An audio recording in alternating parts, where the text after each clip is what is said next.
అదృష్టం ఎప్పుడు ఎవరిని ఎలా వరిస్తుందో తెలియదు. కాలం కలిసొస్తే అదృష్టమే మిమ్మల్ని గాలమేసి పట్టుకుంటుంది అన్నట్లు ఇటీవల కొందరికి లాటరీల్లో కోట్ల రూపాయల జాక్పాట్ తగిలిన సంఘటనలు చాలానే చోటు చేసుకున్నాయి. అదేవిధంగా కొత్త సంవత్సరం వేళ ఓ యువకుడికి అదృష్టం తలుపు తట్టింది. ఓ హోటల్లో కేవలం సింగిల్ బిర్యానీ తిని ఏకంగా లక్షలు విలువ చేసే కారును సొంతం చేసుకున్నాడు. ఆ అదృష్టవంతుడు మరెవరో కాదు, ఆంధ్రప్రదేశ్లోని తిరుపతికి చెందిన రాహుల్ అనే యువకుడు. ఇక ఇది తెలిసిన వారు లక్కంటే నీదే బాసు అంటూ పొగడేస్తున్నారు. వివరాల్లోకి వెళ్తే న్యూ ఇయర్ వేళ తిరుపతికి చెందిన రాహుల్ జాక్ పాట్ కొట్టాడు. తిరుపతి నగరంలోని రోబో హోటల్లో నిర్వహించిన లక్కీ డ్రాలో ఏకంగా 7 లక్షలు విలువ చేసే నిసాన్ మ్యాగ్నెట్ కార్ను ఉచితంగా పొందాడు. ఒక్క బిర్యానీ తిని లక్షలు విలువ చేసే కార్ను గెలుచుకున్నాడు ఈ లక్కీ మ్యాన్. కాగా గత సెప్టెంబర్ నెలలో రోబో హోటల్ కస్టమర్లను ఆకర్షించేందుకు వినూత్నంగా ఆలోచించి ఓ స్కీమ్ను తీసుకొచ్చింది.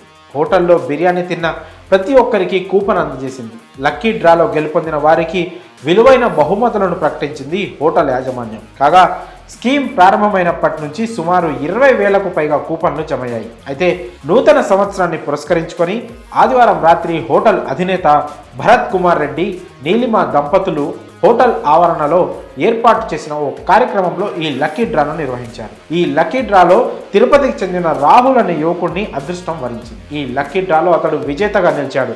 రాహుల్కు 7 లక్షలు విలువ చేసే నిసాన్ మ్యాగ్నెట్ కారు ఉచితంగా లభించింది. రోబో హోటల్ యాజమాన్యం స్వయంగా రాహుల్కు ఫోన్ చేసి శుభాకాంక్షలు తెలిపి రాహుల్కు కారును అందజేసింది. హోటల్లో బిర్యానీ తిని లక్షలు విలువ చేసే కారును ఉచితంగా పొందిన రాహుల్పై మీ అభిప్రాయాలను కామెంట్స్ రూపంలో తెలియజేయండి.